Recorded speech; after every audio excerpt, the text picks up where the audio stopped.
Assalamualaikum warahmatullahi wabarakatuh. Perkenalkan, nama saya Luciana Dirahmawati dari jurusan Akuntansi Universitas Negeri Semarang. Di sini saya akan mempresentasikan materi bab 3, sikap dan kepuasan kerja yang saya rangkum dari buku Stephen P. Robin. Yang pertama adalah sikap. Apa sih sikap? Sikap adalah pernyataan-pernyataan evaluatif, baik menyenangkan atau tidak menyenangkan mengenai objek, orang, atau peristiwa. Terus komponen utama sikap. Komponen utama sikap itu ada berapa? Ada 3 ya. Yang pertama itu komponen kognitif. Adalah opini atau segmen kepercayaan dari suatu sikap atau disebut juga dengan kesadaran. Yang kedua, komponen efektif adalah segmen perasaan atau emosional dari suatu sikap, disebut juga dengan perasaan. Yang ketiga, komponen perilaku adalah sebuah maksud untuk berperilaku tertentu terhadap seseorang atau sesuatu. Ini disebut juga dengan perilaku. Contohnya ya, seorang pekerja tidak memperoleh promosi yang ia pikir layak didapatkannya, sedangkan yang mendapatkannya justru rekan kerjanya. Jadi ini dapat diilustrasikan sebagai berikut. Jadi pekerja tersebut itu berpikir layak untuk mendapatkan promosi. Ini tuh disebut dengan kognitif atau kesadaran. Terus yang kedua adalah sehingga dengan dia itu tidak mendapatkan promosi, dia menjadi tidak menyukai atasannya. Ini disebut juga dengan komponen efektif, ya kan, atau perasaan. Terus yang selanjutnya itu karena dia tidak menyukai atasannya, sama saja dia tidak menyukai pekerjaannya ya di perusahaan tersebut, sehingga dia itu telah mengeluh dan mengambil tindakan. Ini disebut juga dengan perilaku atau komponen perilaku. Itu contohnya. Terus ketiga komponen tersebut yang tadi kognitif, efektif, sama perilaku itu tuh saling berhubungan gitu. Terus apakah perilaku selalu mengikuti sikap?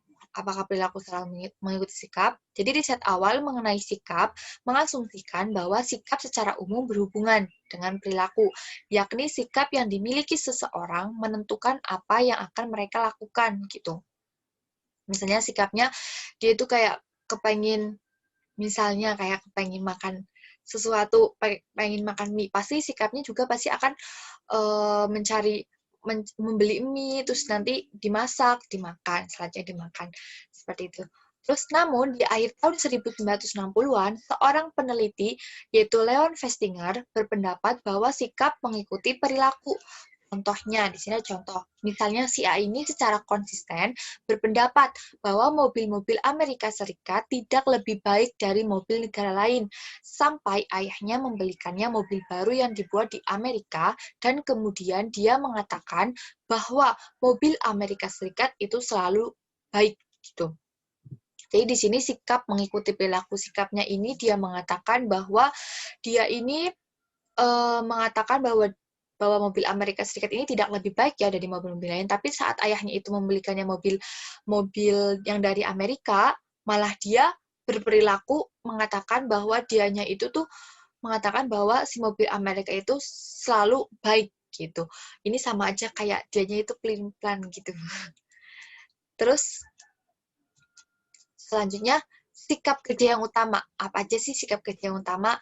Yang pertama itu kepuasan kerja adalah suatu perasaan positif tentang pekerjaan yang dihasilkan dari suatu evaluasi dari karakteristik-karakteristiknya. Yang kedua, keterlibatan kerja adalah tingkat di mana seseorang mengidentifikasi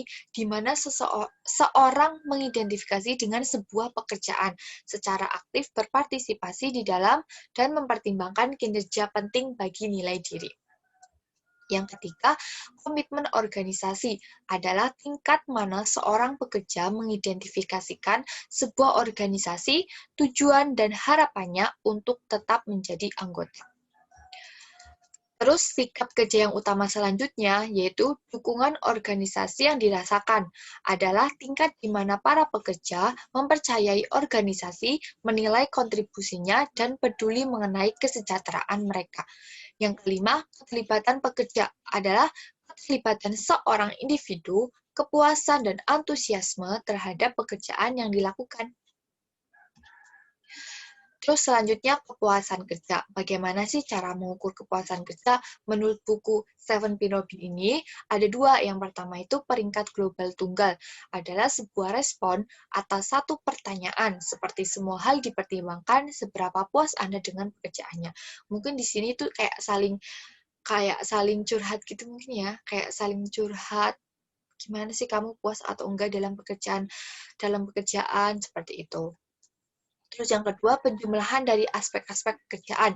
Lebih canggih mengidentifikasi elemen-elemen kunci dalam sebuah pekerjaan, seperti sifat pekerjaan, pengawasan, gaji sekarang, peluang promosi, dan hubungan dengan rekan kerja. Mungkin biar lebih puas pekerjaannya itu kayak lebih pengawasannya lebih ditingkatkan, terus gajinya lebih dinaikkan, gitu. Terus peluang promosinya juga. Terus seberapa puas orang dalam pekerjaan? Gitu. Apakah kebanyakan orang puas dengan pekerjaannya? Dalam buku Stephen P. Robin ini, di negara maju itu jamin puas gitu. Kebanyakan pekerja itu puas dalam pekerjaannya itu berada di negara maju. Contohnya itu Meksiko dan Swiss. Terus apa yang memunculkan kepuasan kerja? Jadi kepuasan kerja itu tidak hanya mengenai kondisi pekerjaannya, tetapi kepribadian juga memainkan peranannya. Terus, riset telah menunjukkan orang yang memiliki evaluasi inti diri yang positif, yang percaya pada nilai dan kompetisi dasar mereka, lebih puas dengan pekerjaannya dibandingkan dengan mereka yang memiliki evaluasi inti diri negatif. Terus dampak pekerja yang puas dan tidak puas terhadap tempat kerja. Itu ada berapa sih? Sebenarnya itu ada 4 ya. Yang pertama, keluar. Jadi keluar adalah ketidakpuasan yang diungkapkan melalui perilaku yang mengarah pada meninggalkan organisasi. Gitu. Keluar dari pekerjaannya, itu contohnya seperti itu ya. Terus yang kedua, suara. Adalah ketidakpuasan yang diungkapkan melalui percobaan untuk memperbaiki kondisi secara aktif dan konstruktif.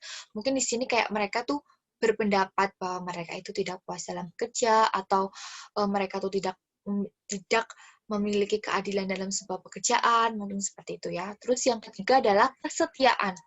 Jadi kesetiaan di sini adalah secara pasif tetapi optimis menunggu kondisi membaik.